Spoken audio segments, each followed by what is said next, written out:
আমার আমার মেয়ে। বাংলা চলচ্চিত্রের ইতিহাসে কিছু নাম আছে যারা শুধু অভিনেতা নন, একটি যুগের প্রতীক।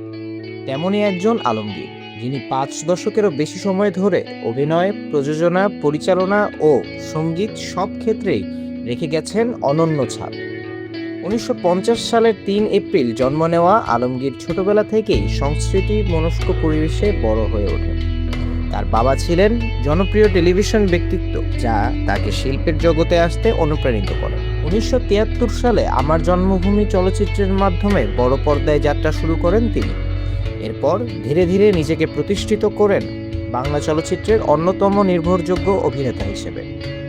রোমান্টিক, সামাজিক, অ্যাকশন কিংবা ফোক ফ্যান্টাসি সব ধরনের চরিত্রেই ছিলেন সমান সাবলীল। দীর্ঘ ক্যারিয়ারে 200-রও বেশি চলচ্চিত্রে অভিনয় করে অর্জন করেছেন রেকর্ড সংখ্যক 9টি জাতীয় চলচ্চিত্র পুরস্কার। শুধু অভিনেতাই নন, প্রযোজক ও পরিচালক হিসেবেও দেখিয়েছেন তার দক্ষতা, যা তাকে করেছে বাংলা চলচ্চিত্রের একজন অভিভাবক।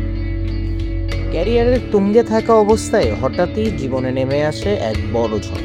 1990 সালে তার শরীরে ধরা পড়ে ক্যান্সার, যা অনেকের কাছেই ছিল এক ভয়ঙ্কর সংবাদ। চিকিৎসার জন্য তাকে টানা কয়েক মাস থাকতে হয় লন্ডনে। সেই সময়ের অভিজ্ঞতা তাকে মানসিকভাবে আরও শক্ত করে তোলে। পরবর্তীতে তিনি নিজেই বলেন, এই রোগের সঙ্গে লড়াই করতে হলে সবচেয়ে বেশি প্রয়োজন সাহস ও মানসিক শক্তি। আর সেই কারণেই আজও তিনি ক্যান্সারে আক্রান্ত মানুষের পাশে দাঁড়ান। অভিনয়ের পাশাপাশি সঙ্গীতেও রেখেছেন তার নিজের স্বাক্ষর।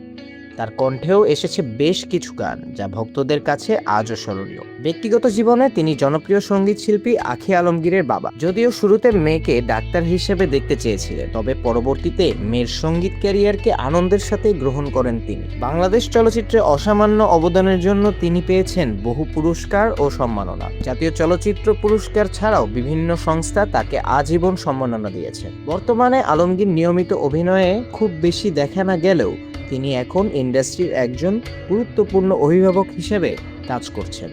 নতুন প্রজন্মের শিল্পীদের জন্য তিনি একজন মেন্টর। তার অভিজ্ঞতা, পরামর্শ এবং উপস্থিতি আজও চলচ্চিত্র অঙ্গনে অনেক মূল্যবান।